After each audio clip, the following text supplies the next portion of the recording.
Fala, rapaziada do meu canal! Olha que honra eu aqui apresentando a nova campanha da TCL no Brasil. Televisores de última tecnologia, eletrodomésticos inteligentes e monitores para games. E a campanha nada mais nada menos que sou eu jogando uma bola com o Pedri do Barcelona, com o Foden do City, o Varane do United e o Rodrigo do Real Madrid. Dá uma olhada agora eu jogando com esses craques do futebol mundial. É a TCL e você.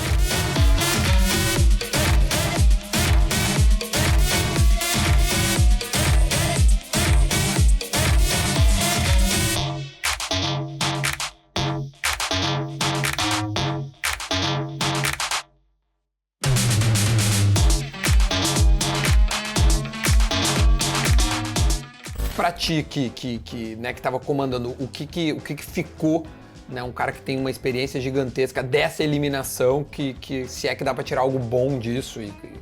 Eu penso que a gente deixou escapar a classificação contra o Melgar. Era pra quem aquilo lá? Era pra auxiliar? Era pro quarto árbitro. Pro quarto árbitro? É. E o que ele tinha conseguido, ô pau no cu?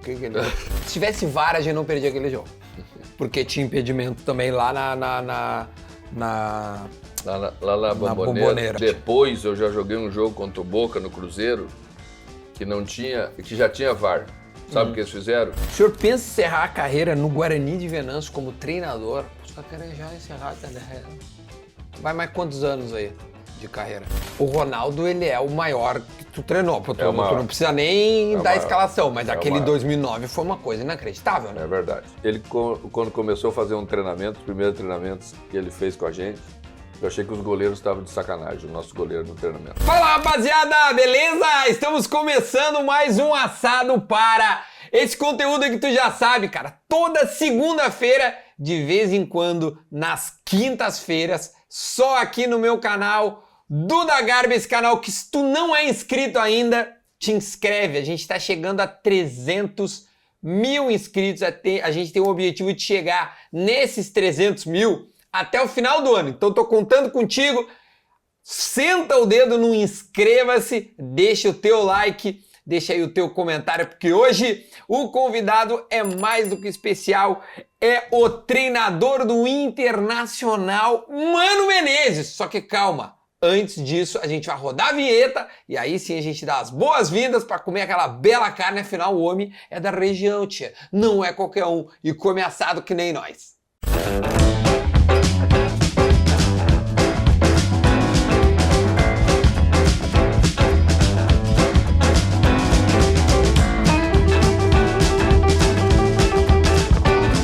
Depois da vinheta, deixa eu dar as boas-vindas para ele. Eu já vou pedir de imediato pro professor pedir para a torcida colorada, alô nação colorada, que invadiu este canal, professor, para ver o Pedro Henrique, o Alemão e tantos outros que já passaram aqui, Tyson, Nilmar, Falcão, nossa, tanta gente boa que já passou por aqui. Seja muito bem-vindo ao assado. Como é que tá o senhor? Tudo bem? Obrigado pelo convite, pela oportunidade de falar diretamente com os torcedores do Internacional.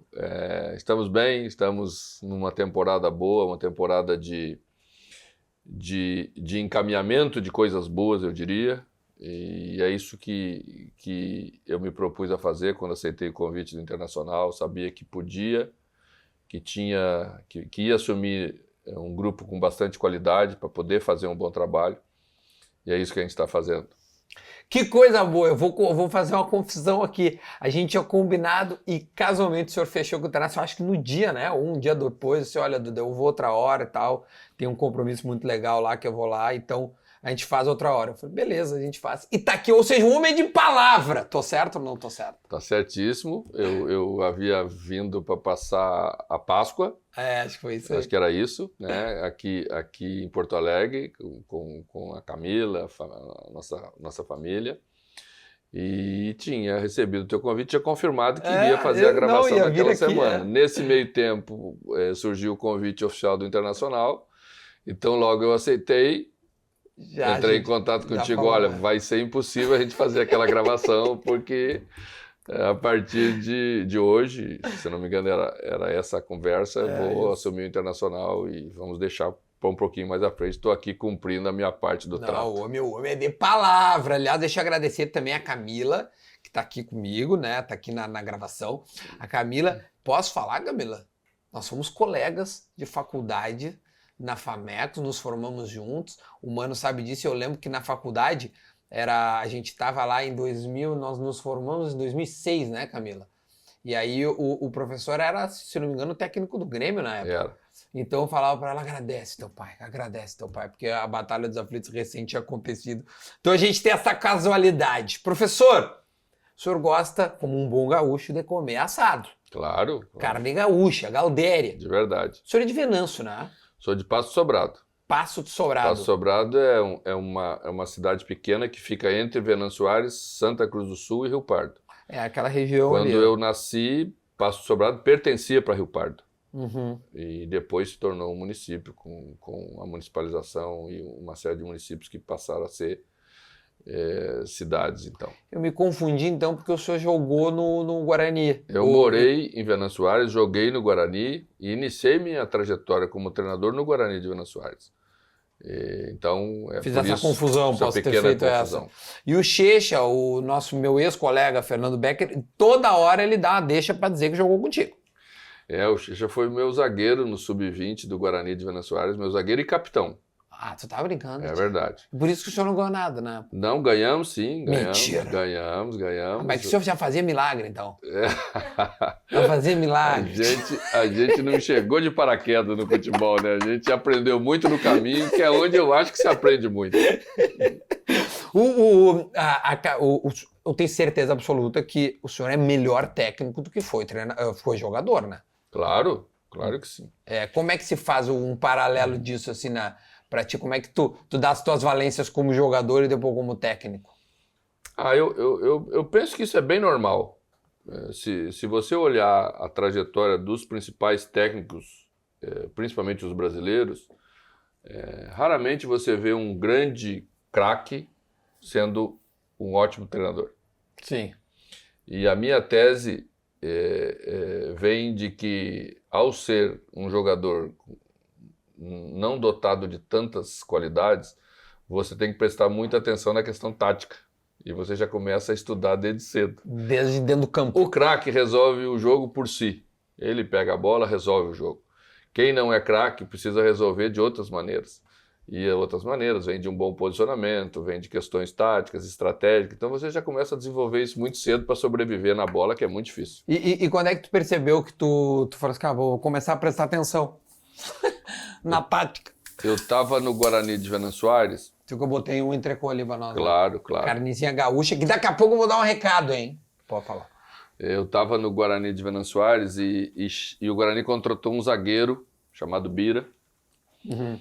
E no transcorrer dos treinamentos eu vi que o Bira era bem melhor do que eu, como jogador, tecnicamente falando. Certo.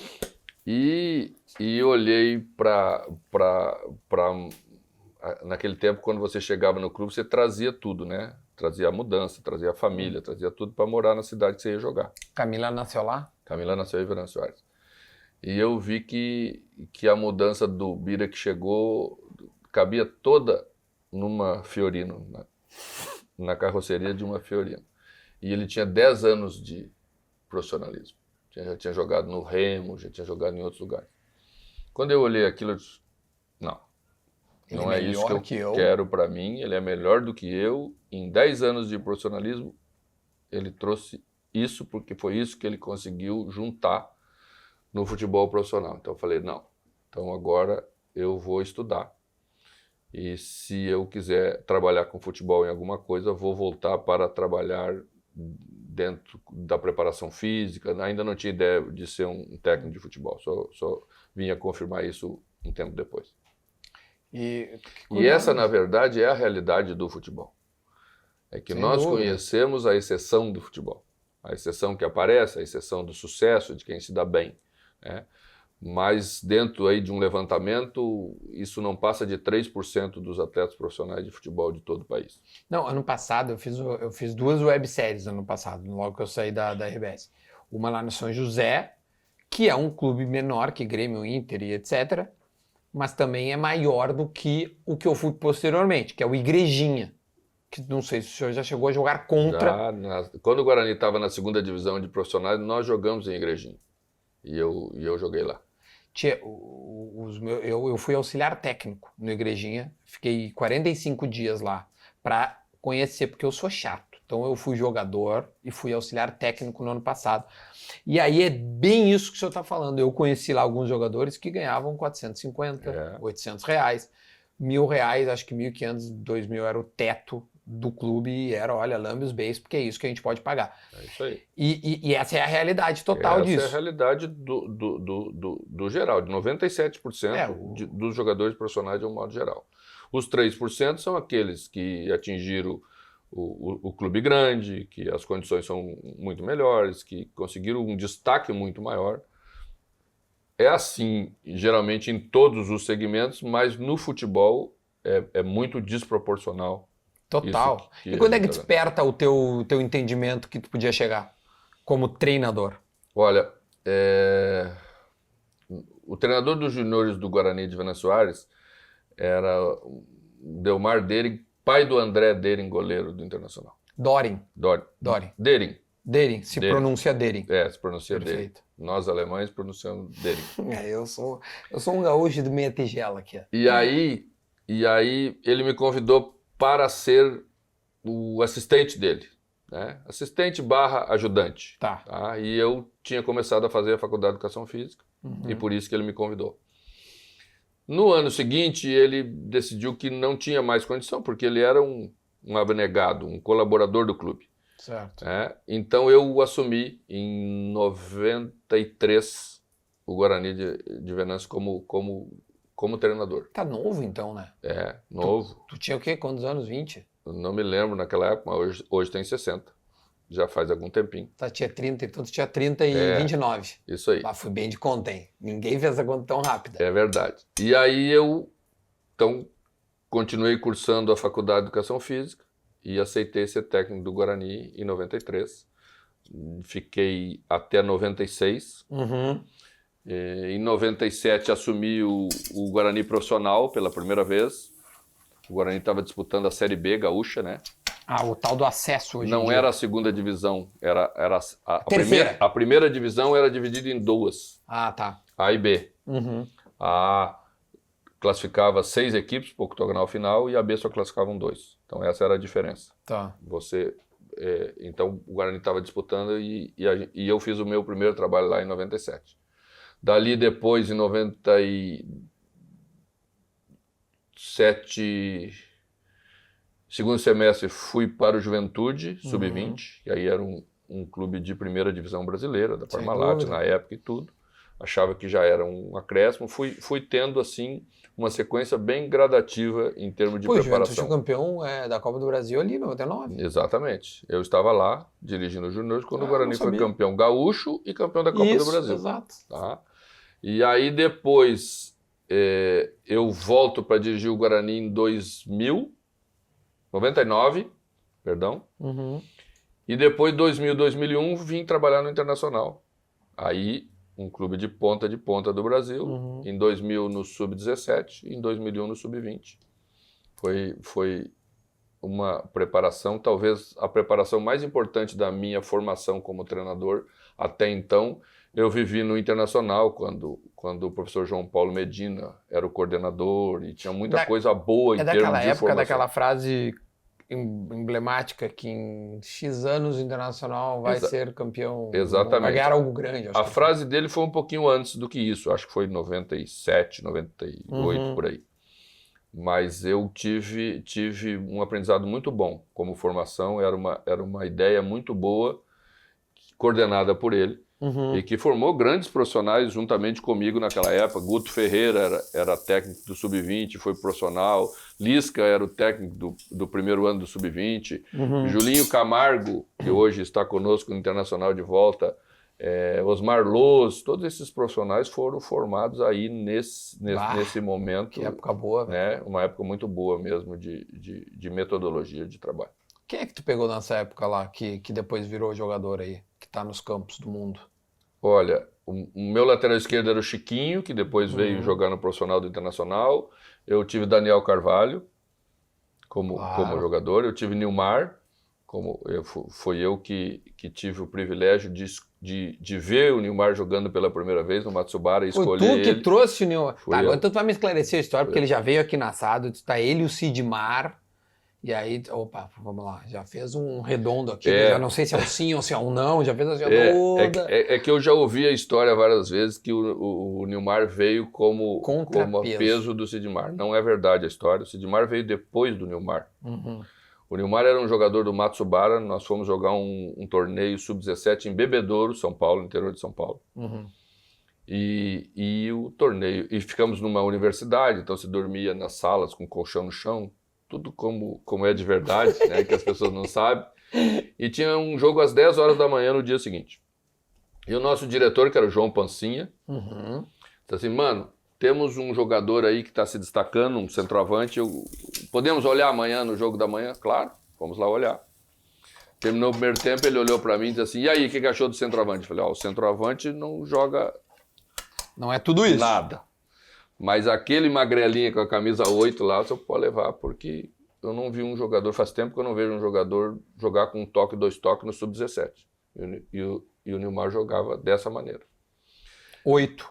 De camisa 8 atrás do centroavante. E aí, então, o Internacional tinha muita dificuldade financeira na época, fez um empréstimo do Nilmar. Para 6 meses, então, para a gente observar melhor, aquilo era metade do ano, até o final do ano ficou emprestado. Se não me engano, 10 mil reais de empréstimo e 50 mil reais no todo. E quando chegou no final do ano, o Internacional adquiriu o Nilmar. Tá? E Sidmar veio no outro ano. Mas não era o centroavante que não jogava nada. Mas não era o centroavante que não jogava nada. Tá, não era o centroavante que não jogava Esse realmente não jogava nada. Esse continuou não jogando nada. Esse está procurando um espaço. Então, Nilmar é um jogador muito, muito mesmo acima da média. Tá muito magrinho ainda, tanto que quando chegou no Beira-Rio, nós tínhamos ido direto de Bebedouro para Macaé para jogar outro torneio. E chegou aí no Beira-Rio, o Lisca olhou, que era o técnico do Sub-20, o mano tá maluco? Tu trouxe um menino pro infantil? Desse tamanho. E aí ele fez a sequência dele com muito mérito. E na época nós também tínhamos um outro jogador emprestado, que o Internacional não conseguiu adquirir, que chamava Jadson, o próprio. O Jadson. O próprio. Passou pelo Inter, Passou pelo Inter no mesmo time do Nilmar. Como acontece isso, cara? Só que o Nilmar veio com empréstimo fixado, com valor fixado. E o Jadson veio por empréstimo do PSTC, sem passe fixado. E quando chegou no final do empréstimo, o PSTC pediu 300 mil reais. E o presidente, então, Fernando Miranda, disse, só tem dinheiro para comprar um. Escolhe. E comprou o mais barato. E, na verdade, o PSTC pediu muito também em relação à proporção daquela época. E ele acha que ele foi para o Atlético Paranaense? E o PSTC era um braço do Atlético Paranaense. Então, na verdade, ele só teve a sequência dele natural. Mas era também um jogadoraço. Porque jogador bom, eu tenho essa tese aí, jogador bom ele vai explodir. Vai. Dificilmente ele... Claro, a não ser que se ele se perca aí nos caminhos da vida, mas assim... Que também acontece. Não, acontece bastante. Mas assim, o caminho natural de um ótimo jogador é seguir o seu caminho. É seguir em frente. Mas... E é o mesmo do treinador? Também. Talvez o treinador tenha uma influência paralela mais significativa, que pode atrapalhar, ou acelerar, ou atrasar. O atleta depende mais dele. Se ele tem capacidade técnica, daqui a pouco, ou aqui ou ali, ele vai exercer essa qualidade técnica. O técnico já precisa de um bom time. Sim. O técnico já precisa de uma boa estrutura. E o técnico precisa das oportunidades certas em determinados momentos, porque isso também acontece. Às vezes você chega num grande clube e atravessa um momento muito difícil e as coisas não andam. Sim. Então você dá 2 passos atrás. E 2 passos atrás, num mercado que é muito concorrido, significa você perder 2 anos para novos profissionais que pode estar aí no outro momento. Mas ao contrário de um treinador, desculpa se eu te interrompi o raciocínio, Não. Ao contrário de jogador, o treinador ele tem um lastro maior para poder virar, para poder dar treinador. O jogador ele tem uma vida útil até os seus Vamos lá, chutar 33 anos, 34 não, anos. agora já estamos chegando a 40, né? Mas, tia, Estamos com uma vida mais longa, ótimo isso, né? Mas exceções, né, professor? Não, mas é pela qualidade do treinamento, Duda. A gente não tinha um treinamento específico para o futebol. O treinamento do futebol veio do atletismo, do exército. Sem dúvida. Tá? Com o desenvolvimento do futebol, a gente melhorou o treinamento, consequentemente melhorou o cuidado que se tem com os jogadores, para aqueles que querem, obviamente que é para aqueles que querem. Quem está afim, né? Quem está afim, quem se cuida também como profissional, esses estendem hoje, quase que todos os jogadores estão jogando até 36 anos. Não, mas, por exemplo, no teu time atual hoje, numa faixa elevada de mais de 35 anos, são poucos. Mas no meu time anterior, que era o Cruzeiro, nós fomos campeões da Copa do Brasil, a última que a gente venceu, com 7 jogadores acima de 32. Acima de 32. Acima de 32. Tu vê, mas isso como média para um time é bastante alto. Não, é bastante, sim. Então você, claro, você não pode ter tantos jogadores acima de 32, porque com a intensidade do jogo, como é jogado hoje, então é bom você ter uma mescla maior. Mas temos muitos jogadores acima de 32 hoje, e nos mais diversos clubes da Série A e Série B. E o treinador, o jogador, ele acaba maturando também, sei lá, seus 22 anos, 21 anos. 25.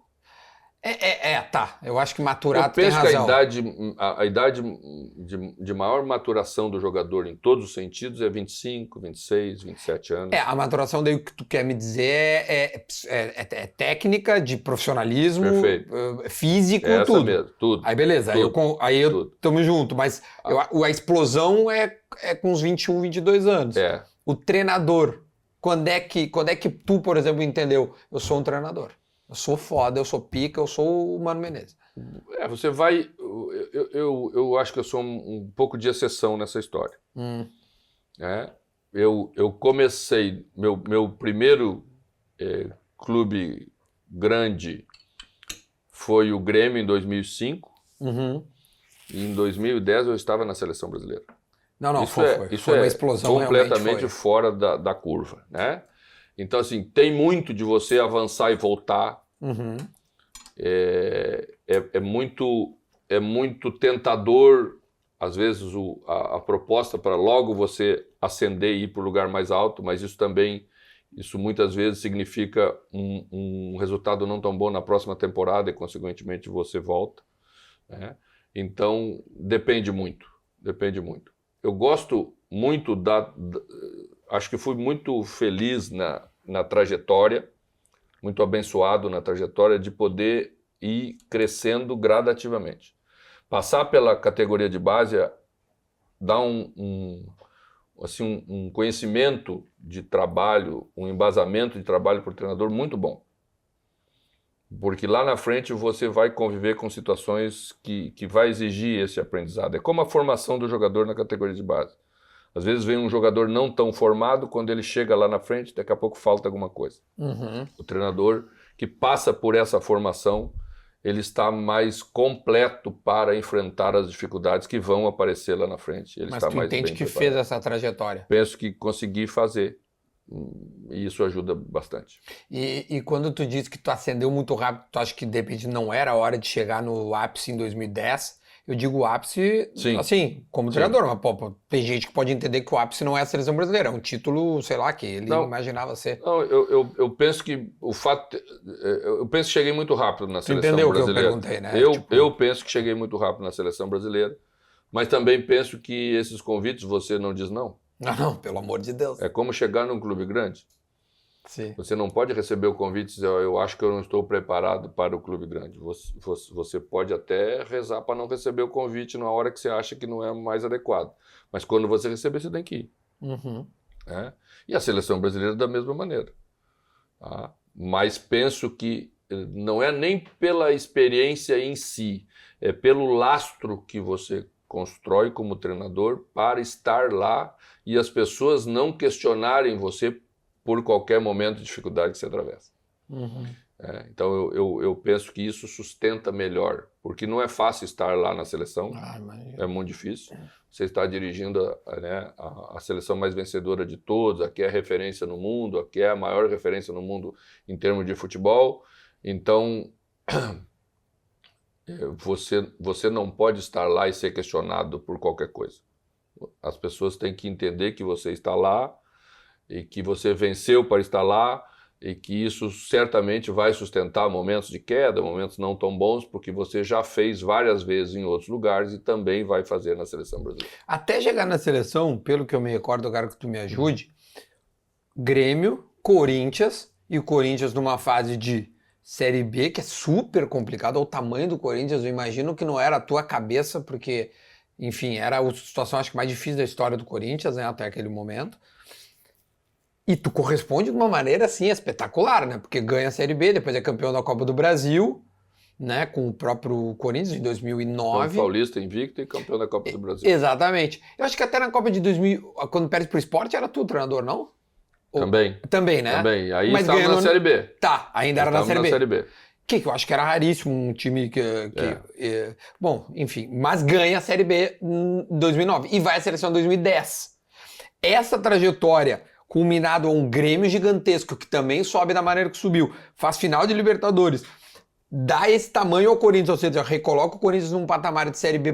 Isso não é um lastro suficiente para assumir uma responsabilidade, porque o Corinthians é 30 milhões de pessoas, da pressão, não é a mesma, mas assim, é uma pressão do tamanho de um bonde. Né? A pressão sim, tá? Mas eu vou usar assim como exemplo um treinador que vivia um momento espetacular na época, que era o Muricy. Muricy, nesse mesmo período, foi tricampeão brasileiro. Sim, verdade, no São Paulo. Com o São Paulo. Né? Então você ser tricampeão brasileiro, num mesmo. Não, é inacreditável, assim, 3 seguidos. Vejo que esse treinador está, neste momento, com um laço maior para isso. Tanto que o Muricy foi convidado na minha frente para ser o treinador. E o Muricy, por circunstância, não aceitou. Estava técnico do Fluminense. Ele estava no Fluminense, né? Ele estava no Fluminense na época. Né? Então, é isso que eu estou me referindo. Tá, são pequenas coisas, mas pequenas coisas importantes, pequenas diferenças importantes, para dar esse lastro que eu falo. Por exemplo, quando o Tite foi para a seleção brasileira, o Tite era campeão brasileiro, campeão da Libertadores e campeão do mundo com o Corinthians. Sim. Então isso são referências mais significativas para estar na seleção. Essa é a minha visão. Podemos comer ou é só por favor? Famosa? Não, eu entrei no assunto que eu gosto, né, E como eu vivia... Ai, caramba. Agora tu gostou, né? Tu viu que não é brincadeira, né? Aqui não. Deixa eu dar uma salga. Deixa ele respirar, que dizem. Dizem os entendidos que é bom. Não dá uma descansar. Descansar. Deixa eu só dar um recadinho rapidinho aqui para não perder aqui o tempo que a gente tá falando da carne gaúcha, né? E o pessoal do Cicadergues escolheu o assado para passar essa mensagem em relação à qualidade da carne gaúcha. Aliás, a carne aqui do Bistec é uma carne gaúcha que vem de Dom Pedrito e eu quero deixar aí para ti esse recado, dizer que a carne gaúcha tem uma tecnologia muito, mas muito inovadora para poder trazer a melhor qualidade para a sua mesa, para o seu churrasco, que já sabe, né? A carne gaúcha é aquela lá que a gente junta os amigos, seja para ver um jogo do Grêmio, do Inter, né? Qualquer tipo de evento, sempre tem uma carninha, a carne gaúcha é a sua escolha. Eu tô aqui te convidando para você utilizar, experimentar, se já não experimentou, afinal, está em todos os churrascos. Então, agradecer a parceria da Cicadergues, da Federação da Agricultura do Rio Grande do Sul, a Farsul, Associação Brasileira de Angus, Associação Brasileira de Hereford e Braford e o Instituto Desenvolve Pecuária, que está aqui comigo no assado, certo? Então deixa eu te cortar isso aqui. Vamos lá, já respirou? Já. Tá preparado? Tá. Então tá bom. Os caras falam da minha carne, professor. Dá uma olhada, vê se... Tua carne tá bem. Viu carne só? tá bem. Pra quem é do ramo, tua carne tá bem. Não, eu sei que tu é criador de cavalo, tu é do campo, tu tá pensando que tu acha que eu não vi, que tu ganhasse título esse ano já. Isso é bom ganhar título de qualquer para segmento. Para o ímpar. No mínimo você traz o cheiro pra perto. Esses tempos eu vou te contar, eu fui num amigo meu O pessoal da Cabanha Chimarrão. Já ouviu falar? Não. Não, mas o pessoal já tinha ouvido falar em ti. E aí diz que eles foram te receber pra mostrar uns cavalos lá e tal. Depois eu te mostro. O Tá. Dudu e o Caco. Lá da fronteira. Ó, viu? Conheço o Caco. Conhece? Pode falar. Nós somos É amigos. esse aí. E o Dudu? É ele mesmo, os gêmeos. Meus amigos, os dois. Conheço. E diz que tu é bom, diz que tu conhece o negócio, que tu é do ramo. Almocei na casa do Caco. Isso aí. E o Caco, o pai dele já falecido, disse que era o cara da. Então, Não, tu viu que eu tô bem de referência? Tá bom, galho, professor. eu fui com o Caco lá na GAP. É GAP, né, Camila? O que é GAP? GAP São Pedro. Ver uns cavalos. Esse que o senhor ganhou agora recentemente, o que era? Que deu umas fotos, não sei o quê. O que era aquilo? Era um campeonato de... Na verdade, é a Expo Inter, que é a maior feira, Sim, a Expo Inter, a rapaziada... uma das maiores do Brasil, Aí dentro da Expo Inter, da América da Latina. América Latina. Camila, Não, é ótimo que a Camila esteja aqui para corrigir Para corrigir a gente. os dois. E aí nós criamos Angus, Brangus e Ultra Black. Esse aqui, aí é que tá. O pessoal tá comigo aqui. Associação de Angus, Hereford e Braford. Isso mesmo. E aí a gente levou os nossos exemplares, como levamos em Uruguaiana, que é uma feira muito respeitada também de raça. E aí trouxemos os nossos exemplares para concorrer aqui na Expo Inter. E ganhamos em várias categorias. Ganhamos no Angus, ganhamos no Brangus e ganhamos no Ultra Black. Deus, isso tudo são raças. São raças, né? De gado de corte e que hoje estão se desenvolvendo muito bem aqui no Brasil. A nossa região A carne gaúcha é maravilhosa, trabalha mais com Angus e Brangus, né? Que é uma raça europeia. Certo. E pelo clima, nós conseguimos desenvolver melhor aqui na parte sul do país. Mas temos que avançar com méritos para a região mais centro-oeste, onde a produção de gado é maior, onde se tem mais espaço, onde se produz mais. E para isso se construiu a raça sintética Ultra Black, que mistura um pouco com o Nelore, que é a Zebu, para aguentar melhor o clima lá de cima. E a gente conseguir exportar de estado para estado, Sim. né, a nossa raça para vender para eles produzir a grande quantidade de carne que a gente produz para alimentar o mundo praticamente hoje, como o Brasil faz. Então, quando o senhor não está na beira do gramado, o senhor está fazendo isso que o senhor acabou de me exemplificar. Estamos, a Camila é administradora financeira da Fazenda. Nós temos a assessoria técnica do Álvaro, do Moncel, que é marido da Camila. E a gente está trabalhando muito duro para fazer bem feito. Eu gosto de fazer bem feito as coisas que me dedico a fazer. Com certeza, tia. E vamos fazer lá da mesma maneira como a gente fez no futebol. Que coisa boa, tia. Tu vê como um cara... eu te confesso que eu comecei a saca de uma forma despretensiosa, mas eu comecei a gostar. E aí fui atrás, aí conheci os guris ali. Tô bem de referência, né? Tá muito bem de referência. Então tô bem referenciado. Um beijo aí pro Dudu, pro Cássio, pra todo o pessoal aí dessa região. Tá, me conta uma coisa. A gente tá falando... Porque é tanto assunto bom de falar contigo, além do Inter atualmente, que tem bastante coisa. Aliás, daqui a pouco tem as perguntinhas que eu pedi pra galera no Instagram. Lá na própria seleção brasileira, a gente tava falando desse negócio de assumir, não assumir e tal. Mas a maneira que te foi dada a missão foi pós-Copa de 2010, onde era o Dunga o treinador. E era uma espécie de renovação. E eu me lembro que tu foi, porque eu lembro que eu tava vendo na minha casa, acho que foi nos Estados Unidos, se eu não me engano. A estreia foi nos Estados Unidos. 2-0 pro Brasil. Exato, 2-0 pro Estados Unidos. Acho que tu levou o Ganso, o André e o Neymar. Pela primeira vez, o Neymar foi convocado. Exatamente. A primeira convocação dele. Como é que foi essa... Não sei se já respondeu isso em algum lugar, eu não me lembro de ter ouvido. Mas para trazê-lo era uma coisa tão natural que iria acontecer, alguém havia de fazê-lo e foi tu que fez. Mas como é que foi ele pela primeira vez lá? Porque desde lá ele nunca mais largou e tem uma Copa do Mundo que se avizinha, né? A gente recebeu mesmo uma missão que eu aceitei, o presidente com quem eu nunca havia falado na vida. Sim. Fez um contato telefônico para perguntar se eu aceitaria, então, depois da negativa do Muricy. Uhum. E a gente conversou durante 45 minutos, ele me colocou algumas coisas e a ideia era fazer uma renovação, porque era necessário fazer uma renovação.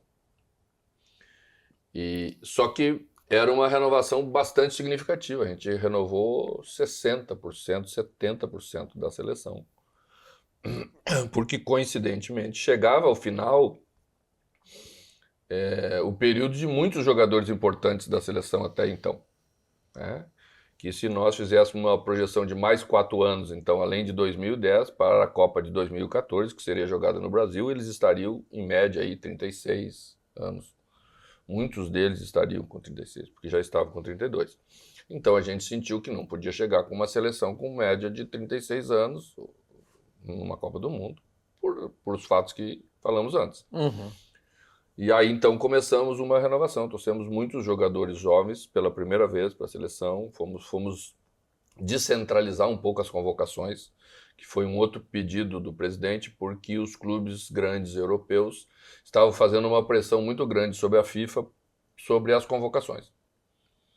Então, havia uma necessidade de se buscar outros mercados, outros lugares, outras confederações, onde estavam jogadores brasileiros jogando, e a gente foi buscar essas alternativas. Trouxemos jogadores de Portugal, foi a primeira convocação do Davi Luiz, acho que já foi a primeira convocação de Danilo e Alexandro, os dois laterais. A gente foi buscar Luiz Gustavo, a gente foi buscar jogadores que até então não eram tão conhecidos no Brasil. Paulinho, não? Paulinho foi, mas Paulinho já era conhecido do Corinthians. Então, Sim, mas ele já vinha sendo convocado. Não. Paulinho foi convocado pela primeira vez. Também, né? Elias foi convocado. Foi convocado pela primeira vez para a seleção principal Fernandinho, o volante, que ninguém conhecia muito bem e que até foi assim, alvo de muitas críticas, porque o pessoal, quando não conhece... Ele estava no Shakhtar, né? Estava no Shakhtar. O pessoal, quando não conhece e não sugere, critica, né? Isso é do hábito da tua turma, né? Tu sabe disso. E aí levei pancada pra caramba, tive que mostrar para eles que o Fernandinho tinha sido campeão no Sub-20 pela seleção brasileira, campeão mundial, inclusive tinha feito o gol do título. Tudo isso tivemos que mostrar para as pessoas verem quem era o Fernandinho. Depois, quando o Guardiola chamou ele pro City, aí todo mundo concordou. Assim, não. Aí virou, pô, demorou para convocar, hein, mano? Demorou, porra, pô, cara... daí demorou. Então, assim, é assim que você vai buscando novas alternativas e a gente foi fazer isso. E aí levou Neymar pela primeira vez, levamos Ganso, que infelizmente, acho que 2 meses depois... Aqui na Arena, aqui no Olímpico. 2 meses depois teve uma ruptura de ligamento jogando aqui em Porto Alegre contra o Grêmio. E aí, né, atrasou muito a estada dele na seleção, o desenvolvimento, mas a gente foi encontrando jogadores, tentando encontrar jogadores para isso. E fez essa renovação, e penso que fizemos de maneira bem feita. Tanto que o Felipão, quando convocou a convocação final para a Copa do Mundo no Brasil, 8, 9, 10, 12 jogadores tinham sido convocados com a gente lá no início. Deu uma bela contribuição. Da relação que ele fez. Então, vejo que o trabalho foi bem feito, foi feito até onde permitiram fazer, mas a gente fez o que tinha que ser feito. Quando tu fala permitiram fazer, porque foi uma ruptura. Foi interrompido, né? Às vezes eu não gosto muito de falar sobre isso, senão fica parecendo aquele choro. Eu respeito muito a escolha. Acho que as pessoas têm direito de escolher com quem querem trabalhar. O cargo de técnico da seleção brasileira é um cargo de confiança. E o presidente tem que escolher naqueles que ele confia para conduzir o trabalho. Mas o senhor, antes de sair, fez uma Olimpíada, né? Fomos medalha de prata. Perdemos a final para o México, que tinha feito um trabalho de preparação muito boa. A gente tinha jogadores individualmente melhores, na minha opinião. Era muito bom, cara. O nosso time individualmente era melhor. Mas não tínhamos uma preparação adequada naquela época. Como depois começou a ser feita. Ter uma seleção olímpica sendo preparada durante todo o tempo. Tanto que na Olimpíada seguinte o Brasil ganha as duas últimas. A gente ganha as duas. A partir do momento que começa a se preparar mesmo como os outros faziam, a gente já ganhou as duas medalhas. Aquela preparação, quando tu fala, é pouco tempo de conjunto, é isso? Não, a gente não convocava a seleção olímpica para treinar. Não tinha essa possibilidade. Sim. Então o que a gente optou por fazer? Eu até acho que um treinador principal foi a primeira vez, não? Porque, tipo, depois foi Foi a última vez. foi a última vez, perdão. Antes sempre era o treinador quase principal. O Zagallo foi. Tá, porque depois eles botaram Vanderlei foi. Como é que é o nome? O Rogério Micali, depois o Jardine. Isso mesmo. Não, mas pela primeira vez, a partir dali, se fez uma preparação de seleção olímpica, sempre convocado juntamente com a seleção principal, mas em grupos diferentes. Certo. A gente não tinha essa possibilidade na época. Então, o que a gente optou por fazer? Sempre levar 10%, 20% de jogadores abaixo de 23 anos para ir conhecendo esses jogadores e vendo que podíamos levar, convocá-los para fazer a seleção olímpica. Aí, em termos de treinamento mesmo, a gente fez 4 jogos da seleção olímpica. Então, isso fez diferença na hora da dificuldade maior que surgiu algo diferente. Fizemos 8 vitórias até chegar na final. E no jogo final tomamos o gol com 40 segundos, eu acho, 46 segundos. E aí o time meio que sentiu um pouco aquilo, né? O México tinha feito toda a preparação. Tinha jogado a Copa América como convidado com a seleção olímpica, tinha jogado o Toulon com a seleção olímpica. Então, E o time era bom deles. E o time era bom. Então, aquela seleção que jogou com a gente tinha aí 30 jogos, 40 jogos jogados em termos de preparação. Isso numa hora importante, às vezes faz a diferença. E o pós-seleção, que o que tu mais destaca é a passagem pelo Cruzeiro. Sim. Porque tu chega a voltar, tu passa pelo Flamengo de uma maneira discreta, pelo Corinthians de uma maneira discreta. O Corinthians não foi tão discreto. Me corrige, por favor. O Corinthians vivia um momento de pós-conquistas. O time já tinha sido campeão do mundo, campeão de tudo. Veio o ano seguinte, andou até a metade do ano bem, foi campeão paulista e campeão da Supercopa, ou Recopa, não sei como se chama quando joga. A Recopa. E aí, já no segundo semestre, já jogou de 10º para baixo no Campeonato Brasileiro. Sim. Que é o sinal de fim de ciclo. Sim, da fadiga dos metais. Então o Tite sai e eu assumo, e aí temos que reconstruir um time novo. E começa-se a construção de um time novo. Aí tu lembra da seleção. E aí fizemos isso, o time se classificou para pré-Libertadores, e aí trocou a direção, e a direção optou pela volta do Tite. E ele é campeão brasileiro de novo, e o time foi muito bem. Bom, mas isso também ajuda Bom, discreto no sentido de que não há um título como no Cruzeiro há um bicampeonato da Copa do Brasil. Mas depois o Cruzeiro é outra história. O Cruzeiro tinha um time campeão. Quando eu chego no Cruzeiro... Chega em 16? Sim. 16, né? 15 a primeira vez. 15, tá. Pós-Luxemburgo, saiu, eu subi, era o time que tinha sido bicampeão com o Marcelo. Sim. Ganharam 13 e 14. Tava todos os jogadores aí 15 é o Palmeiras, né, do Filipão, não, do Cuca. Aí acho que vem isso aí. Acho 15 eu acho que é o do Cuca. É o do Cuca. Tá. E aí o time estava em 17º colocado do Brasileiro, a gente faz uma recuperação, quase classificou para Libertadores, mas foi uma primeira passagem. Só que no final do ano eu recebo uma proposta para ir para a China. Isso, é verdade. E como a gente tem que cuida muito do dinheiro lá em casa, eu tive que aceitar. Porque era muita diferença e eu expliquei para o presidente do Cruzeiro e ele entendeu e a gente foi. Tá? Então ficou quase um ano lá. Quando voltou, o Paulo Bento era o técnico do Cruzeiro. Ah, eu lembro dessa época. E o Cruzeiro estava em 19º colocado do Campeonato Brasileiro. E já estava iniciando o segundo turno. Então eu reassumo a equipe, a gente faz uma recuperação, sai, termina, eu acho que em 8º por aí do Brasileiro. Mas o time era muito bom, né, professor? Mas o time ainda era um time bom.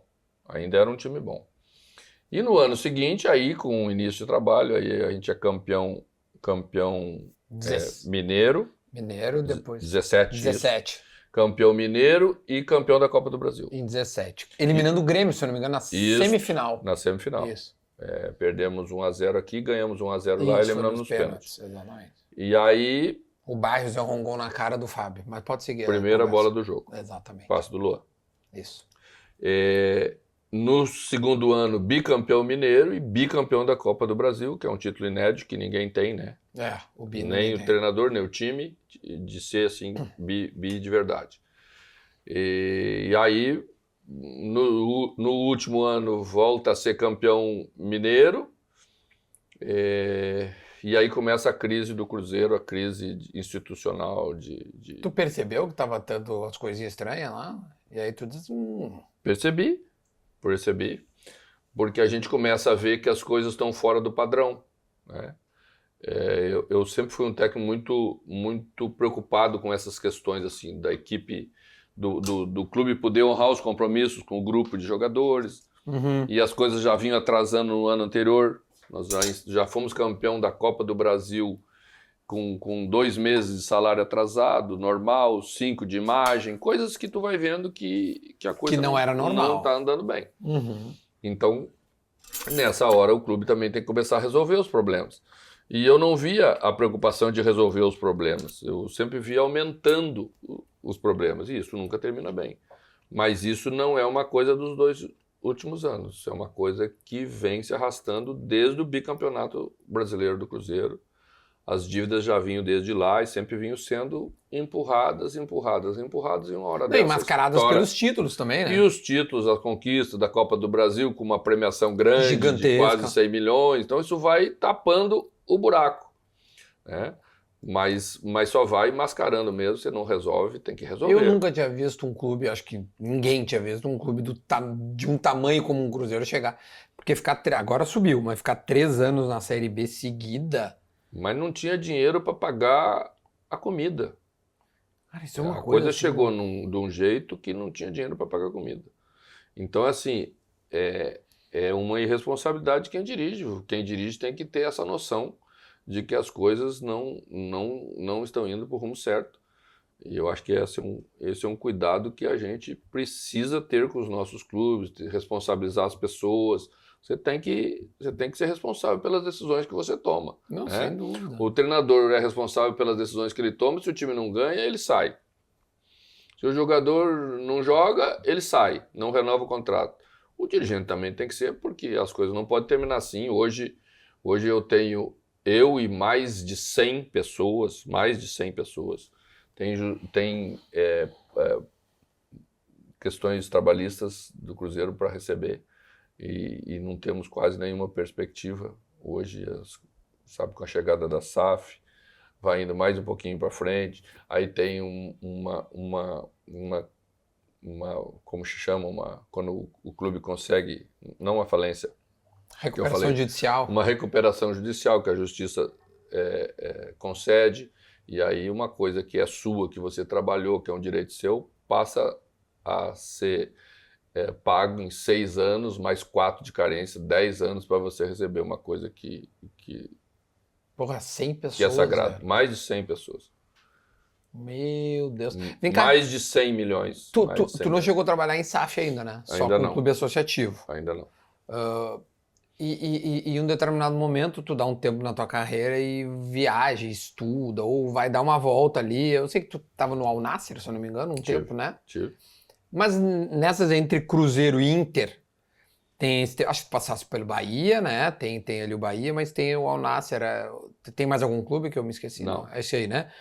Nesse momento, tu chega, quando tu visita, conversa e tal, o ponto que eu quero chegar em relação a SAF, já que a gente tá falando do Cruzeiro e tal, o futuro me parece que vai ser quase que irreversível, assim, o Bahia já tá virando, o Botafogo é isso, o Vasco tá indo, o Cruzeiro já e a gente tá vendo outros, né, se organizando.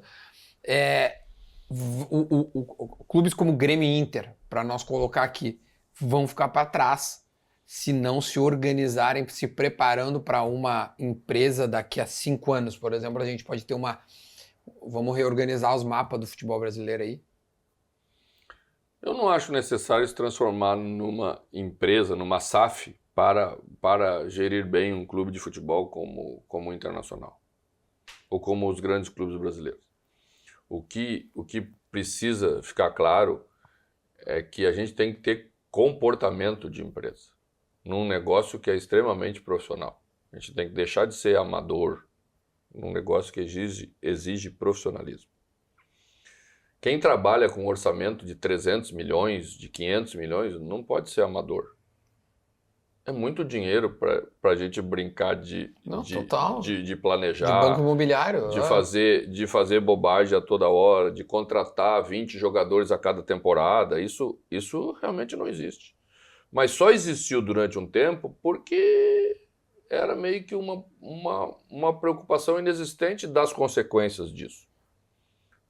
Então, eu vejo que aí é a grande modificação que a gente tem que ter. Mas não é necessário você ser uma SAF para fazer as coisas bem feitas. Existem clubes no Brasil que fazem bem feito. Atlético Paranaense faz bem feito. E não é SAF. Verdade.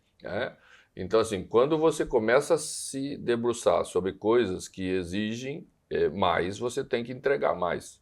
É claro que para agora competir com aqueles que vão trabalhar dessa maneira, você tem que fazer muito melhor do que você vinha fazendo. Mas é possível fazer muito melhor do que vinha fazendo. Mas o Flamengo não teve uma recuperação espetacular. O Flamengo, quando eu trabalhei no Flamengo, devia 870 milhões. Bastou chegar um presidente, colocar as coisas em ordem, passar a trabalhar com responsabilidade, que um clube que tem 40 milhões de torcedores é bem capaz de ter uma recuperação tão rápida como o Flamengo teve. Em 10 anos, porque o senhor estava lá em 2013, 14. Em 10 anos, em menos de 10 anos.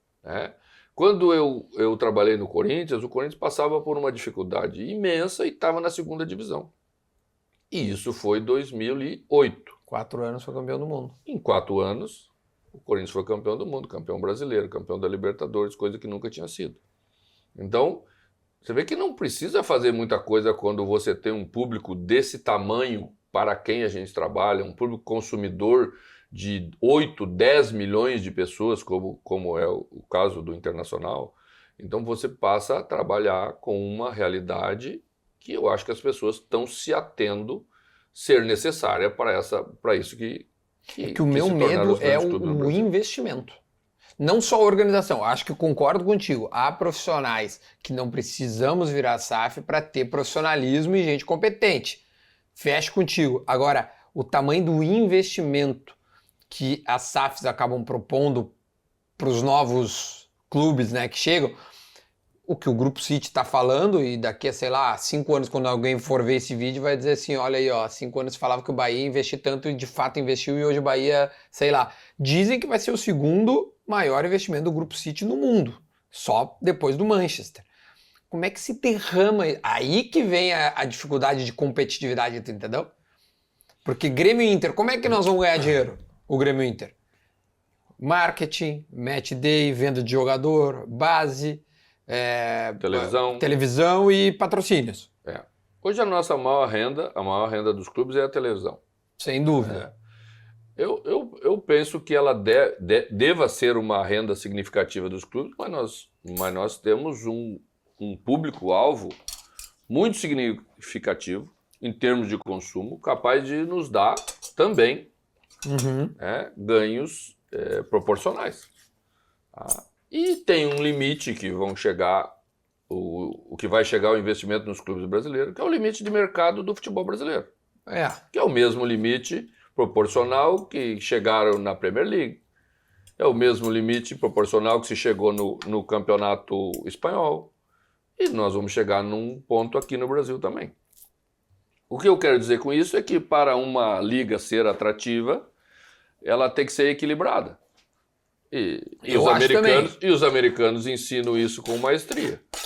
Não adianta nada nós termos 2 equipes fora do padrão, como pode ser Flamengo, como pode ser Palmeiras, ou como pode ser Corinthians e Flamengo, talvez pelo público maior, e e você, né, direcionar só as conquistas do Campeonato Brasileiro para os dois. Isso perde a graça num curto espaço de tempo, conhecendo a característica do público brasileiro. Exatamente, Que perde vai, a competitividade. que vai Aqui no não é estádio para entretenimento, ganhar, né? que vai no estádio para ganhar. Exatamente, aqui não é tão entretenimento, aqui é jogo, aqui é disputa. Jogo. Então, assim, não vejo isso como um problema maior, acho até como uma boa referência para o futebol brasileiro, para mostrar que é possível fazer bem feito e diferente do que alguns estão fazendo ainda e que certamente vão ter que se modificar para concorrer com esses novos, com esses novos adversários. Não, mas eu gostei de te ouvir porque eu tava quase que perdendo a minha esperança.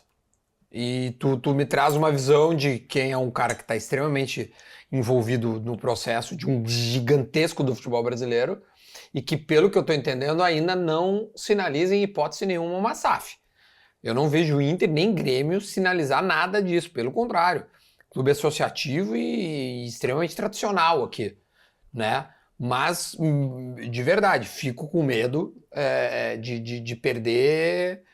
de perder competitividade para novos times que estão chegando. Mas se tu tá me tranquilizando. Não se perde competitividade no futebol brasileiro. É só querer ser competitivo, você tem material humano para ser competitivo. Base. 80% dos nossos jogadores são todos muito parecidos. Tu tendo dinheiro ou tu não tendo dinheiro para contratar. Tu acha? Acho, tenho certeza. Temos 20%. Quem sou eu para discutir? Temos 20% que são os diferentes, né? Alguns vão para a Europa, outros não vão ainda esse ano, mas ficam dentro de uma margem. Os outros todos são muito parecidos tecnicamente. Esses você também pode formar na tua casa, se você tem um bom trabalho de formação, que deve ser coerente com aquilo que você quer ver no teu time profissional. E os times estão se atendo para isso, né? E a gente vai trabalhar no internacional muito nessa linha. Né? A gente, se um jogador jogar, se você encontrar um jogador antes dele estrear no profissional, um bom jogador no Brasil, você adquire ele por R$500 mil. Tá. Em média. Talvez menos, 300. Se ele jogar 10 partidas no profissional, ele vale 1,5 milhão. Se ele jogar um campeonato inteiro, ele vale 5 milhões. Então existe no futebol brasileiro muita gente com qualidade, basta você trabalhar para encontrar esses jogadores um pouco antes de eles jogar nos principais clubes do Brasil, porque se tornam mais caros, mais valorizados, e aí ou eles vão para a Europa, ou eles vão para esses aí que são os mais dotados de capacidade de investimento. Mas é possível trabalhar. E como é que o Inter está fazendo isso? Com esses 80% que estão aí no mercado. Vamos personalizar para o Inter. Como é que o Inter está fazendo para 2023 encontrar alternativas para ser competitivo tendo uma Libertadores pela frente? Da mesma maneira que trabalhou na janela europeia anterior, quando trouxe 5 jogadores quase que desconhecidos do mercado nacional ou pouco conhecidos do mercado nacional e que hoje já são destaques no Campeonato Brasileiro e na nossa equipe. Concordo. Depena, Torcemos Wanderson, o Depena, Pedro torcemos Henrique, o Wanderson, Vitão. torcemos o Pedro, torcemos o Vitão, agora torcemos o Igor, que tem muita qualidade, que também estava no Barcelona. E trouxemos o Alemão, que era uma novidade que apareceu e que sempre aparece, todo ano aparece. E que você tem que ter capacidade para encontrar, trabalhar arduamente para encontrar. Trabalhar o tempo inteiro, não só quando você precisa. Trabalhar, monitorar, ter entre os jogadores observados, porque você pode observar daí quando faz com calma mais profundamente, você pode visitar, pode conversar com o jogador, pode saber o que ele pensa, pode saber qual é a sua capacidade cognitiva, que hoje no futebol é muito importante, você vai agregando informações para acertar mais ou errar menos. A Copa do Mundo, tá, vai acontecer agora, né, em novembro, então o futebol brasileiro está tendo um calendário diferente.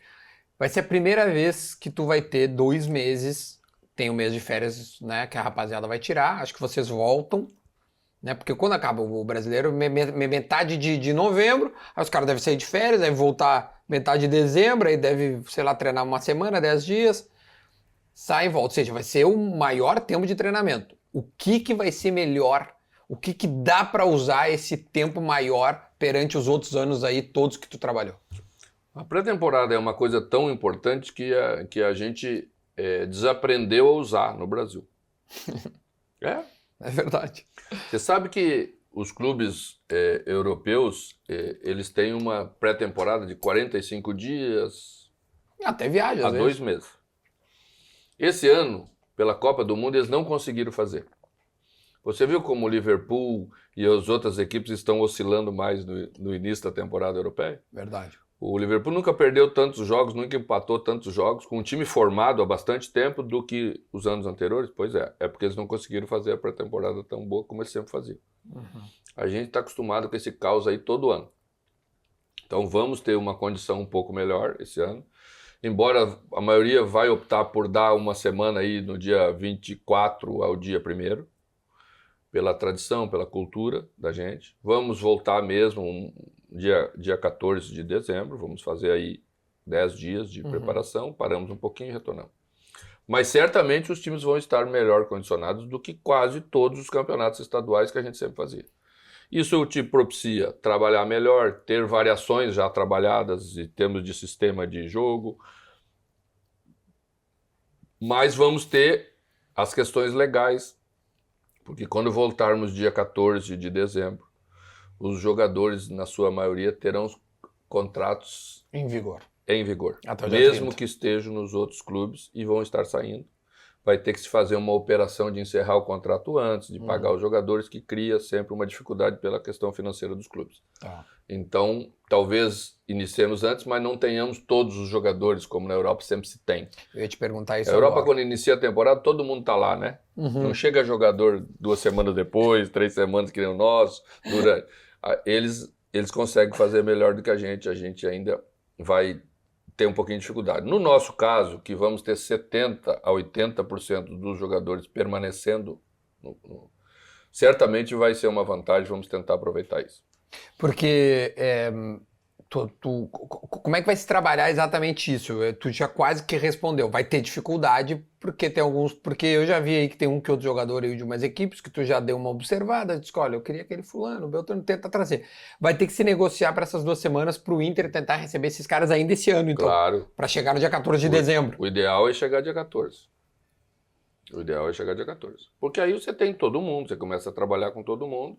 E você aproveita esse tempo de 10 dias de antecipação em relação aos anos anteriores. O que vai ter mais no 23 são esses 10 dias. Porque aí tu vai voltar ali dia 2, vamos dizer. Somente isso. Porque o Gauchão deve começar dia 20, aquelas coisas 18, assim. por aí.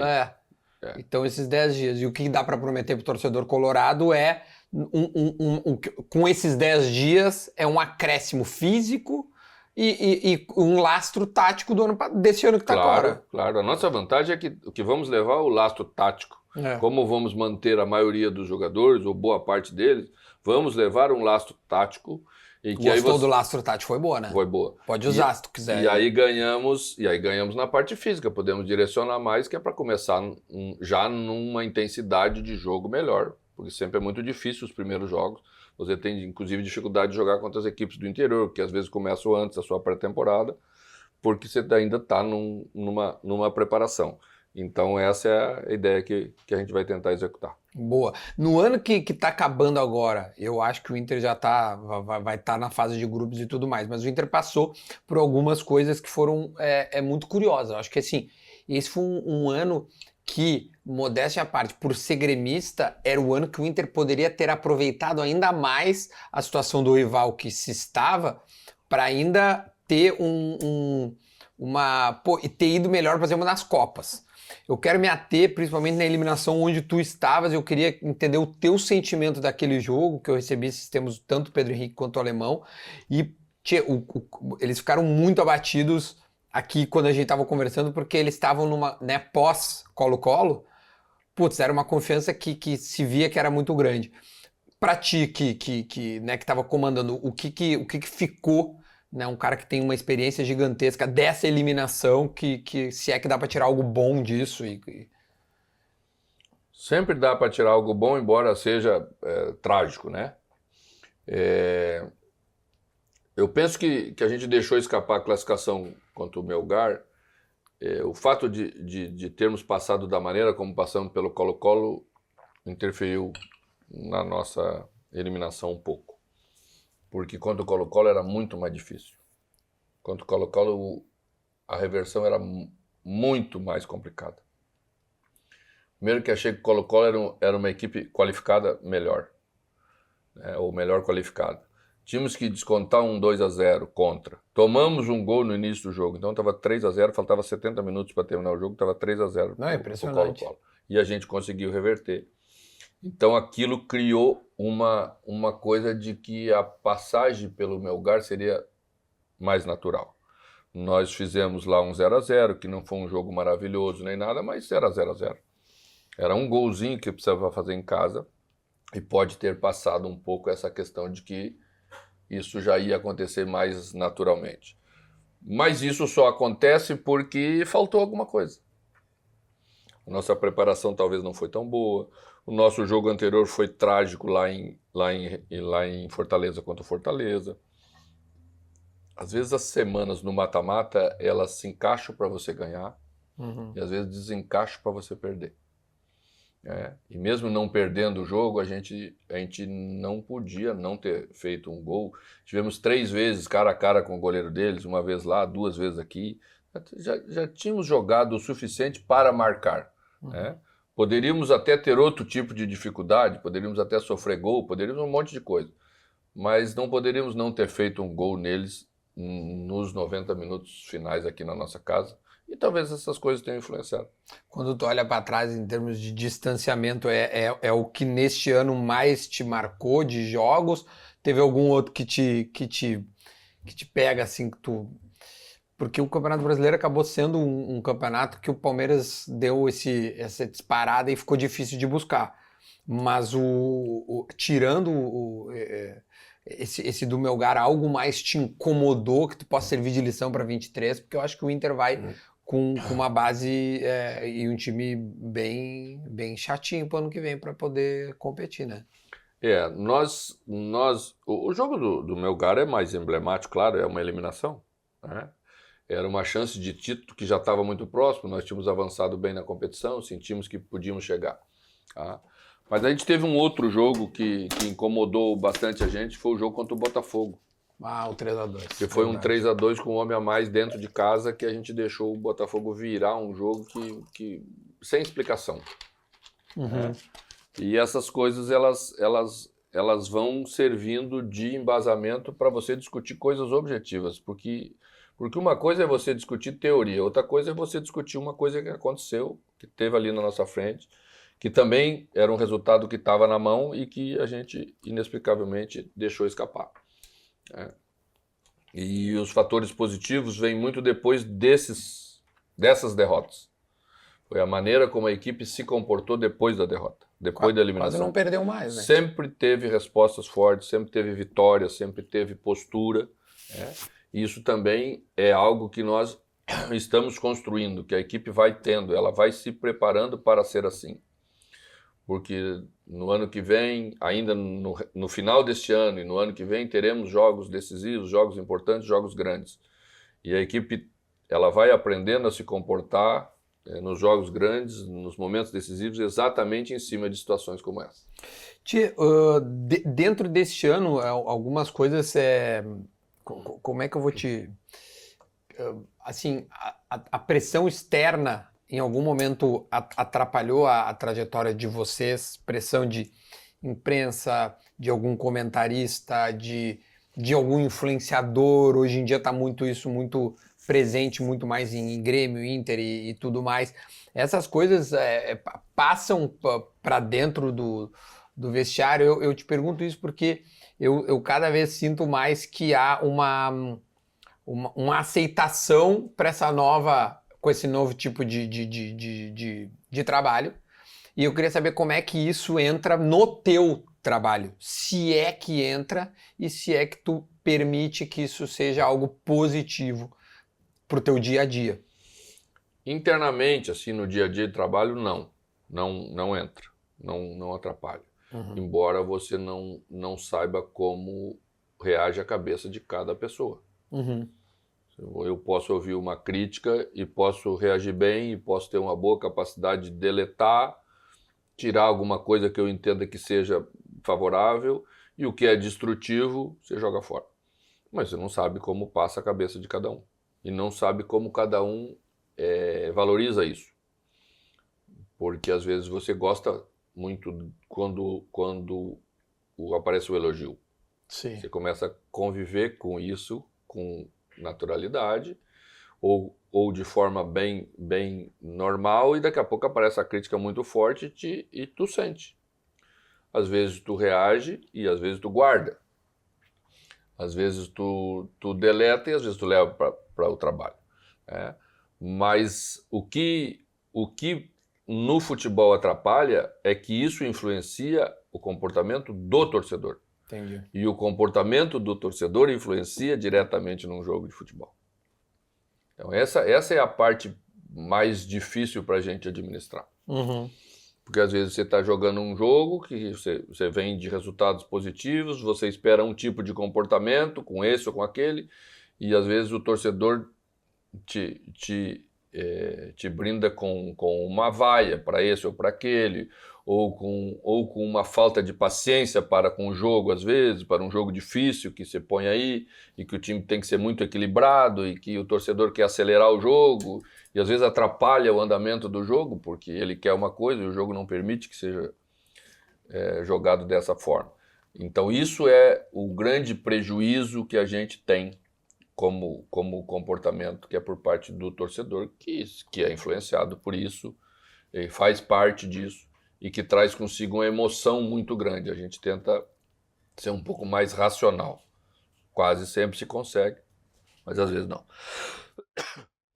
Esses tempos, acho que tu foi a primeira pessoa a falar que o Edenilson deve sair do clube. Não nem achei que eu nem falei que ele deve sair. Não deve, que tu entende que ele deva sair, mas que o ciclo dele vai acabar e provavelmente ano que vem o Edenilson não fique. Onde é que eu ia chegar? Eu juntei as perguntas, entendeu? Em algum momento, esse clima que tu disseste agora, que acabou sendo feito, e o torcedor... Porque o Edenilson vem sendo vaiado, e eu como um gremista... Alô, Edenilson! Tamo aberto aí, ó. Se quiser. Mas assim, aí tem um clima que é né, de uma coisa que eu, de longe, que não sou colorado, acho desproporcional. Mas isso sou eu. Não sei como pega pro cara que é apaixonado. Eu acho desproporcional o tamanho da raiva que os caras demonstram pro Edenilson. Essa a pergunta era mais ou menos para essa, assim, essas vaias tão desproporcionais ao Edenilson, e essa saída ou não se sabe, tem muita influência disso, me parece. Tu como treinador, que pode ajudar ele? Edenilson tem sido muito resiliente em relação a tudo isso. Pois é. Porque é muito difícil você se manter um pouco indiferente e usar isso positivamente para te motivar mais, para você responder melhor ainda. Isso não é fácil. E penso que são desproporcionais. Eu também acho. Penso que são. Porque uma coisa é você ter para com um jogador que não entrega aquilo que é a função dele. Mas Edenilson, desde o novo Beira-Rio, é um dos principais goleadores do Internacional. O Edenilson, nos dados do campeonato, está sempre entre os primeiros jogadores da função. Num campeonato difícil como é o Campeonato Brasileiro, com grandes jogadores como tem.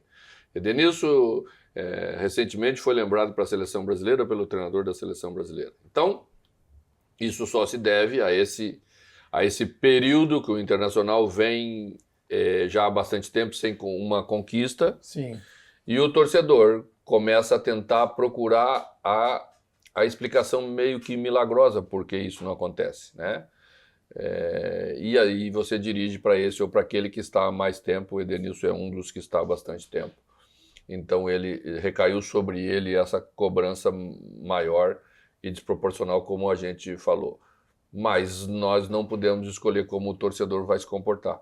Nós só podemos trabalhar para que seja cada vez melhor aquilo que a gente entregue como jogo. A gente tem conseguido fazer isso muito bem no Campeonato Brasileiro e vamos continuar trabalhando nessa direção para que as coisas andem bem. A ajuda do treinador nessa hora é dando confiança. Exatamente. Assim como tu deve ter dado ao Estevão, eu lembro que entrou num jogo e deu uma tropeçadinha para papai e o moleque tem qualidade. E depois já demonstrou e tal.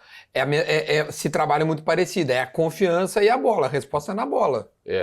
Diferente os estágios. Claro, não, óbvio. Claro, não né? tem nada a ver uma coisa com a outra. Um é menino e está vindo. Sim. Mas veja como o futebol é duro, que nem para os meninos que estão vindo, a tolerância o guri tinha 30 existe, minutos de né? jogo. Então, assim, é um cuidado que a gente tem que tomar. A experiência diz que é saber conduzir, colocar nos momentos certos e acreditar muito nos jogadores, passar confiança para ele. E a gente acredita muito em trabalho de preparação, em treinamento, isso evolui muito todo mundo. Evolui a equipe, evolui os jogadores individualmente. Então, é esse o caminho. Acho que dá confiança para a equipe como um todo, dá uma ideia de jeito de jogar, que é isso que eu propus e defendi quando cheguei. Muito. Para que todos os jogadores, quando entram, tenham capacidade de render bem. E eu acho que esse é o nosso grande trunfo da temporada agora, encerrar dessa maneira como nós estamos encerrando. Fica claro para todo mundo que a gente sabe o que a gente quer fazer, que a equipe sabe que comportamento quer ter, que a ideia é clara e isso já me deixa muito, muito feliz proporcionalmente dentro dessa temporada. Não, e assim, só para também não ser injusto, a torcida também abraçou, por exemplo, o Alemão, o Pedro Henrique, o Wanderson, o Bustos, o Mercado, tudo porque reconhece neles caras que estão jogando uma bola redonda. Eu não estou dizendo que os outros não estejam, mas há por isso que eu julgo que é meio desproporcional ali, mas isso é quem está olhando de fora. De repente, até vou abrir aqui a caixa para ver se pode ser que venha alguma pergunta, mas às vezes o colorado apaixonado, cara, tem uma outra visão, porque evidentemente está no seu lugar de fala. E também tem muita gente, e até vou dizer assim, a crítica, a maior incidência da vaia é bem direcionada no Beira-Rio, quem está no Beira-Rio sempre. Uma grande parte do torcedor tem reagido a essa vaia. Tá reagindo à vaia. À vaia da parte que vaia. Entendi. Então isso já é algo bom, isso já é uma conscientização muito boa do torcedor, porque está vendo que as coisas não são bem assim e que não podemos a cada semana ou a cada momento destruir um jogador, que é o que eu falo. Sim. Nós temos que ganhar jogadores. E ganhar jogadores passa por esse processo todo. E o torcedor tem sido, bastante carinhoso com a equipe, sem dúvida nenhuma, tem acreditado muito, tem ajudado muito, e falo sempre, e às vezes quando o jogo não está tão bom, é o momento que mais precisamos do torcedor, que ele empurre, que ele ajude. O fator local no futebol brasileiro, até o Vitor Pereira fez uma referência a isso esses dias, que não imaginava que fosse tanto, que não estava acostumado a isso. Lá na Europa não é assim. Que aqui no Brasil o fator local influencia muito o jogo, o comportamento da equipe. Se eu não me engano, o Inter é o segundo, acho, ou tá ali no top 3 da sua casa. Então é sinal de que o torcedor abraçou a equipe e que o ambiente do jogo tem sido muito, muito mais hostil para o adversário do que para a gente. Isso também precisa ser reconhecido. Tia, antes de nós irmos para a perguntinha, Gimo Cupim, que eu abri as perguntas para os colorados, e quem mais quiser falar com o senhor. Tia, quero parabenizar a Camila pelo Instagram do professor. Tu tá um artista. Quer saber de onde é que veio essa veia? Por que tinha uma com que era turrão ou essa imagem? Então, um cara extremamente simpático. Entendeu? Vai no avião, faz selfie no avião, vai no ônibus indo para Congonhas lá, trepadinho no negócio e faz bem. O que acontece que a Camila mexeu nessa... Não, a Camila só teve a ideia e a competência de tentar mostrar aquilo que eu realmente sou. Que é a realidade. Ninguém fica forçando uma situação se não é essa pessoa. Mas é que os meios de comunicação te mostram como eles gostariam que tu fosse, Sim. E a beirada do campo, ela é um momento muito cruel para um treinador, porque ali acontecem muitas coisas, com uma intensidade alta, envolvendo tantas coisas. E cada um tem o seu jeito. Eu ali também sou aquele cara mesmo. Não estou fazendo tipo ali, eu sou aquilo ali, sou autêntico. Luto pela minha equipe, brigo pela minha equipe, visto a camisa da minha equipe e tento entregar o melhor. Agora, aquilo ali é o treinador, né? Sim. O Mano Menezes, que está ali envolvido em todas essas questões. A outra parte, eu também sempre fui assim. Eu sempre atendi as pessoas da mesma maneira. Né? Eu, às vezes, encontro as pessoas, meus amigos, há bastante tempo, e que dizem, eles continuam as mesmas pessoas. Sim, exatamente, são as mesmas pessoas, né? Não tem por que você mudar porque tem um cargo mais importante, porque isso é a tua profissão. A gente sempre foi assim. Lá em casa a gente sempre teve uma vida bem simples, bem tranquila, e nós continuamos assim. Não, eu acho que é muito bom. O Instagram do Mano é muito bom. Qual foi o crescimento, Camila, do dia que o Mano chegou no Inter? Agora eu tô perguntando pra Camila que tá aqui atrás. Dá-lhe um grito aí pra mim. Tu te lembra? A gente tá com 185 mil. 185. Então já segue aí. @Mano Menezes, acho que underline Oficial. underline oficial. Mano Menezes, os guris vão colocar aqui embaixo, tá aparecendo aqui embaixo. Mano Menezes, underline oficial. Duvido que algum colorado não te siga, né, tia? O cara é um idiota, né? Não é idiota. Mas é um idiota. É um Tem direito. que seguir o treinador do time dele, cara. É um direito que todo mundo tem, né? Eu sigo o treinador do meu time. Tá bem, E sigo tu também. tá bem. Também tá bem. Olha aqui, ó, mas tem uma coisa que agora que eu preciso perguntar. Como é que o senhor lida com os memes? Porque eu tenho uma figurinha tua que eu uso sempre. Toda vez que alguém fala uma besteira, eu boto a figurinha do conseguiu, né, o pau no cu. Eu adoro aquilo. Pra mim, aquela foi uma das melhores coisas deste ano no futebol brasileiro. Eu até fico com vergonha um pouco das coisas que de vez em quando faço aí na beirada do campo. Não é possível apagar. Algumas delas escapam, algumas delas passam do ponto e não é um bom exemplo. Não é um bom exemplo. Não é um bom exemplo. Mas a figurinha é maravilhosa. Mas aí você tem que conviver, né? Fazer o quê? Aí já vai fazer parte. Tem uma outra que na época do Cruzeiro, eu acho que eu tô de braço cruzado e faço assim, passa seguida, eu recebo das pessoas mesmo de vez em quando.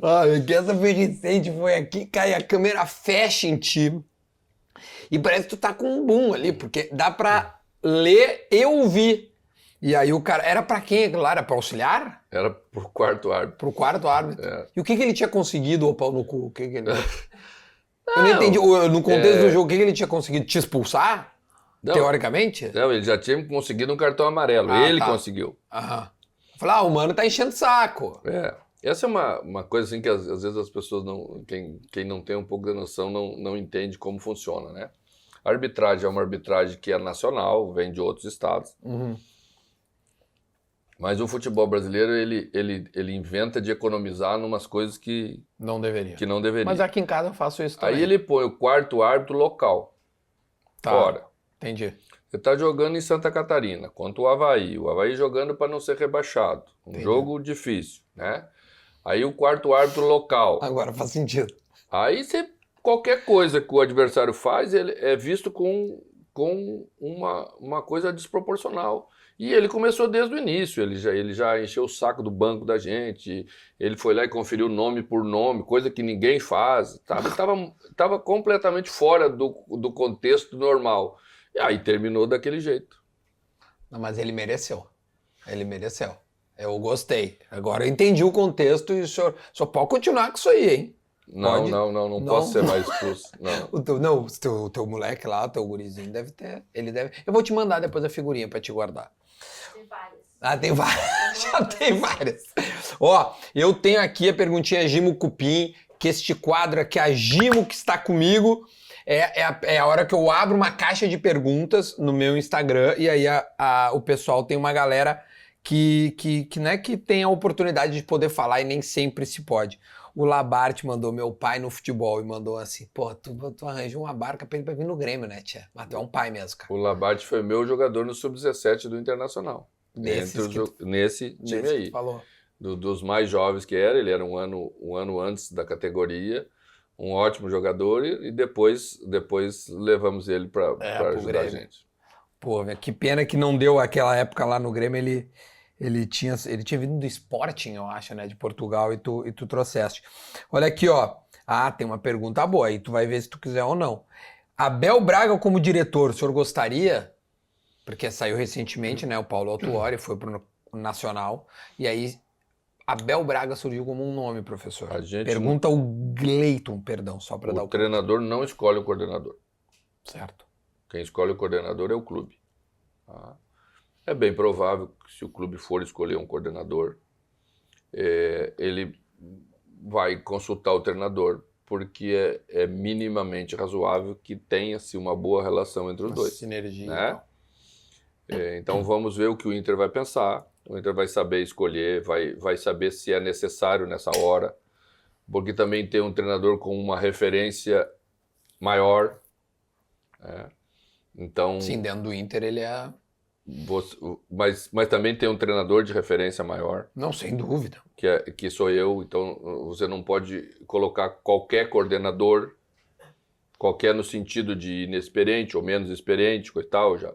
Então você tem que cuidar muito. Eu acho que o cargo exige um profissional muito especial, porque não é fácil ser coordenador e ser discreto, como o Paulo que saiu, Pois é. Saiu tão... Até que pra sair foi discreto. como sempre, né? É. Mas que era uma referência, que às vezes não precisava falar nada, estava ali um cara que todo mundo sabia que é muito sério, muito competente, muito vencedor, conhecedor de coisas importantes, que pode ajudar o treinador. Então, cabe ao Internacional decidir isso. Veio uma pergunta de um gremista. Professor, aquele gol contra o Boca na final, ele estava impedido? Pô, cara, dos 3-0 lá, os caras fizeram uma expulsão do Sandro Goiano num pé lá em cima que foi errado. Se tivesse VAR, a gente não perdia aquele jogo. Porque tinha impedimento também lá na Lá na Bombonera, eu já joguei um jogo contra o Boca. Aquele jogo me irrita até hoje. Depois eu já joguei um jogo contra o Boca no Cruzeiro, que já tinha VAR. Sabe o que eles fizeram? Desregularam a câmera do VAR. Ah, aquele do Dedé, que dá uma cabeçada e o Dedé... No jogo de volta em Belo Horizonte, eles estavam muito preocupados com o jogo, porque a Conmebol liberou o Dedé para jogar. Foi tão absurda a expulsão Sim. que eles anularam a expulsão. Aí quando vieram aqui, a Fox Argentina era a detentora dos direitos e produtora da imagem. A câmera desregulou. Então não brinca com o Boca, que não dá para brincar. Barbaridade. Deixa eu pegar uma outra assim, ó, que tem várias legais aqui. Puta, a galera pirou aqui. A galera ficou bem feliz. Cadê, ó? O senhor pensa em encerrar a carreira no Guarani de Venâncio como treinador? Pô, os caras querem já encerrar, cara. Tu vai mais quantos anos aí de carreira?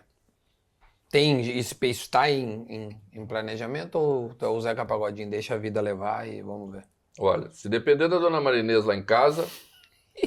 Amanhã já nem volta mais. 24 Deu. É o limite.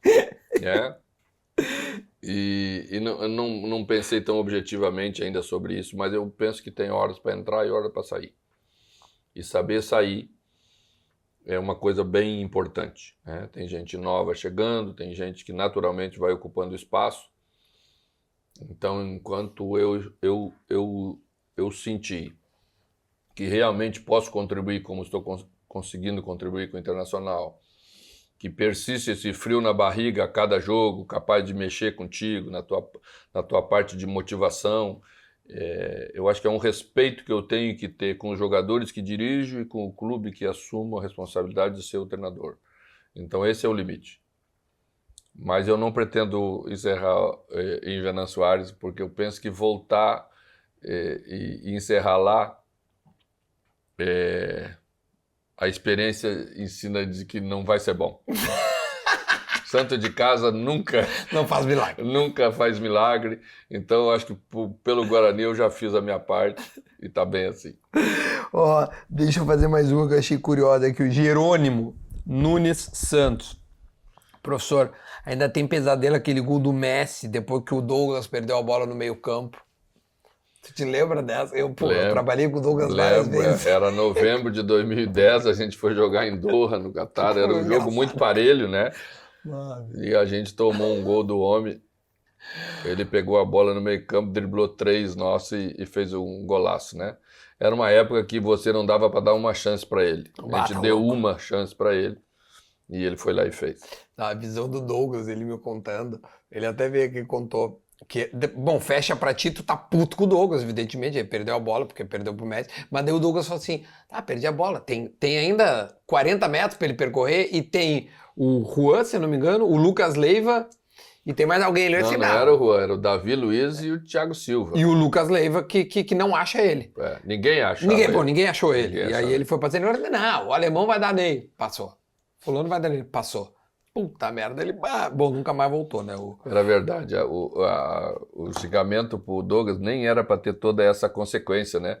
Aí ele ficou grande porque o homem driblou porque 3 driblou todo mundo. Eu me lembro que o Davi Luiz falou pra mim no vestiário depois, professor, eu pensei, eu vou jantar ele. Quando eu pensei em ir, o homem já tinha mudado de direção longe, não deu nem pra fazer nada. O Messi é uma barbaridade. E naquele momento dele era fantástico. Você falou 10? Não, que ano foi isso? 10, Desculpa, 10. Foi 10? Cara, Foi 10. Certamente ele era o melhor do mundo. Certamente. Não, quando ele botava a bola próximo do pé e começava a carregar, só... Porque ele carrega muito próximo. É muito difícil. E aquele momento era imarcável. Era especial. Vou te deixar à vontade essa aqui, porque eu acho bem boa. O senhor conseguiria escalar o melhor time que já passou pelo senhor do 1 ao 11? Não. Sim, só indo para casa depois, pensando com detalhe. Eu tive o privilégio de dirigir grandes jogadores mesmo, muito mais do que eu imaginaria na minha vida toda. Mas fazer uma escalação assim de 1 a 11 eu seria injusto. Eu vou te ajudar com alguns caras, tá? Ronaldo Fenômeno. Tu começou com o número 1. Porra, tira. Porque o Tite, esses dias eu gravei um assado com ele, e aí eu fiz essa pergunta de forma espontânea. E aí começou ele e o Kleber Xavier, e eles esqueceram o Ronaldo. Aí ele, cara, tu esqueceu o Ronaldo. Tá, eu vou parar aqui. Pra tu ver como tu esquece mesmo, óbvio, né? E depois não tem volta, né? Falou, tá falado. E eles ainda falaram, nós vamos dar a escalação, mas não vamos colocar ninguém da atualidade, então só dos clubes. Eu falei, beleza, vamos lá. E aí esqueceram o Ronaldo. Aí é pior. Não dá, né? Não dá pra fazer assim, é difícil. O Ronaldo, ele é o maior que tu treinou. Tu não precisa nem dar a escalação, mas aquele 2009 foi uma coisa inacreditável, né? É verdade. Aquilo ali era... Foi o último grande momento dele como jogador. Sem dúvida. Ele estava voltando da segunda lesão de joelho. E se você olhar as imagens dele em 2009, ele estava bem mais magro do que quando terminou. Quando chegou 2010, já foi bem mais difícil. Mas em 2009 ele jogou muita bola. Foi importantíssimo nas duas conquistas e é um jogador fenomenal mesmo. O que é a definição dele? A rapidez, troca de direção, finalização? Raciocínio rápido do jogo, entendimento do que é o papel dele, parte coletiva, visão da jogada. É um jogador completo. E a definição